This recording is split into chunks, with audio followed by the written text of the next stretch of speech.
دنیا میں ہم کیوں پیدا ہوئے ہیں اور کس نے پیدا کیا ہے؟ یہ کتنا بڑا اہم سوال ہے۔ کس نے پیدا کیا ہے؟ کیوں آگے؟ کیوں مر جاتے ہیں؟ مر کے کہاں چلے جاتے ہیں؟ بھاگ دوڑ لگی ہوئی ہے کمائیوں کی، کماتے کماتے کماتے کماتے ایک دم سب چھوڑا اور جا کر قبر میں سو گئے۔ جسے میتھمیٹک کا قاعدہ ہے کہ بڑے سے بڑے عدد کو زیرو سے ضرب دو تو وہ زیرو ہو جاتا ہے۔ 1 ملین انٹو زیرو زیرو، اور 1 بلین انٹو زیرو زیرو، اور 1 ٹریلین انٹو زیرو زیرو۔ تو بھائیو، جو کچھ آپ بناؤ گے یا میں بناؤں گا، جو کچھ آپ کماؤ گے یا میں کماؤں گا، جب یہ موت سے ضرب کھائے گا تو زیرو ہو جائے گا۔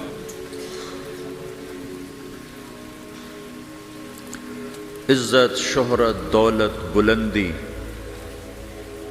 انٹو موت زیرو، گمنامی، فقر، ذلت، پستی موت سے ضرب زیرو، حکومت، وزارت، صدارت موت سے ضرب لگی زیرو،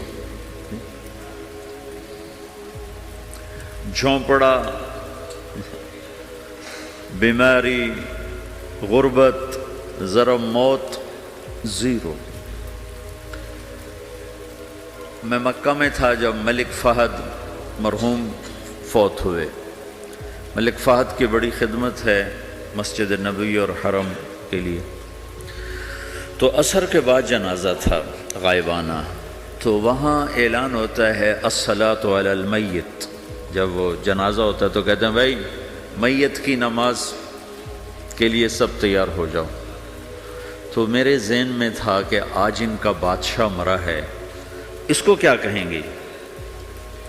تو عصر کے بعد میں کان کھڑے کر کے بیٹھا ہوا تھا کہ اب یہ کیا اعلان ہوگا۔ ہر نماز کے بعد تو ہم اعلان سنتے ہیں الصلاۃ علی المیت، مردہ کی نماز پڑھو بھائی۔ میں آج ملک فہد کا جنازہ ہونے لگا ہے تو کچھ تو لمبے چوڑے ساتھ ملائیں گے آگے پیچھے۔ تو بڑی حسرت ہوئی جب کانوں میں یہ آواز سنی الصلاۃ علی المیت، میت کی نماز۔ مرتے ہی سارے ٹائٹل اڑ جاتے، وہ ملک ہو، وزیر ہو، مولانا ہو، پروفیسر ہو، ڈاکٹر ہو، انجینئر ہو، لائر ہو، وہ بزنس مین ہو، وہ سائنسدان ہو، لیکن جب موت کے ساتھ ضرب لگتی ہے تو زیرو ہو جاتا، اسی وقت سارے ٹائٹل زیرو ہو جاتے۔ اور گھر والے کہتے ہیں ڈیڈ باڈی اٹھاؤ، ڈیڈ باڈی اٹھاؤ۔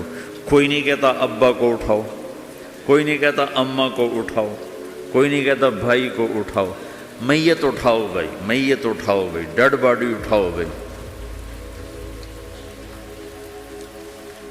ساری زندگی کی محنت اگر یوں ہی ختم ہونی ہے تو اس زندگی کا فائدہ کیا ہے؟ اس کمانے کا فائدہ کیا ہے؟ اس بنانے کا فائدہ کیا ہے؟ بنا بنا تھک گئے، کما کما تھک گئے، اور پھر مر کے جا کے اتنی سی جگہ میں جا کے سو گئے۔ اتنا بڑا گھر بنایا اور آخر میں جا کے اتنی سی جگہ میں جا کے سو گئے۔ مٹی کی چادر اوڑھی اور مٹی میں مٹی ہو کر قبر کا نشان بھی ختم ہو گیا۔ سب سے بڑا دنیا کا فتح کرنے والا چنگیز خان گزرا ہے، اس کی قبر کا نشان آج تک معلوم نہیں کہاں ہے۔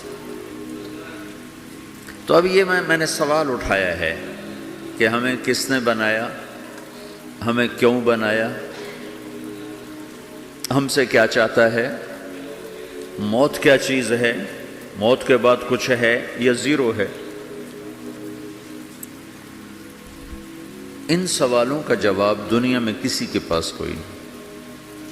اتنا انسان ترقی کر گیا، خلاؤں کو ڈھونڈ لیا، سمندر کے نیچے دیکھ لیا، پہاڑوں کے اندر اتر کے دیکھ لیا، 6 کلومیٹر نیچے جا کر تیل نکال لیا، خزانے نکال لیے، اور کتنا آسان سا سوال ہے، مجھے کس نے پیدا کیا ہے؟ پتہ کوئی نہیں۔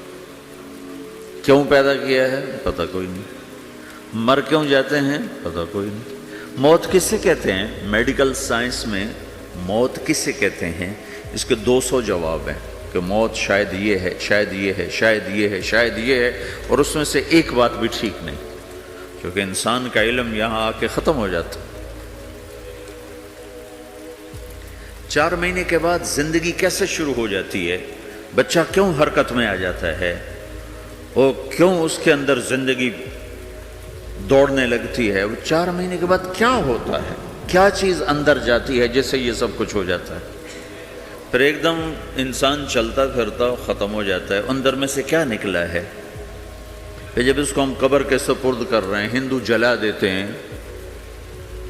ہم زمین میں دفن کر دیتے ہیں، یہودی عیسائی زمین میں دفن کرتے ہیں، ہندو جلا کے راکھ بنا دیتے ہیں، سکھ جلا دیتے ہیں، تو یہ سب کہاں چلے جاتے ہیں؟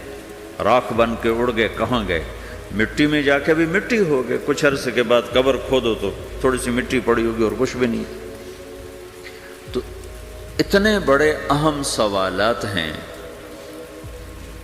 ان کا جواب ڈھونڈے بغیر اگر مر گئے تو بڑے گھاٹے میں جائیں گے۔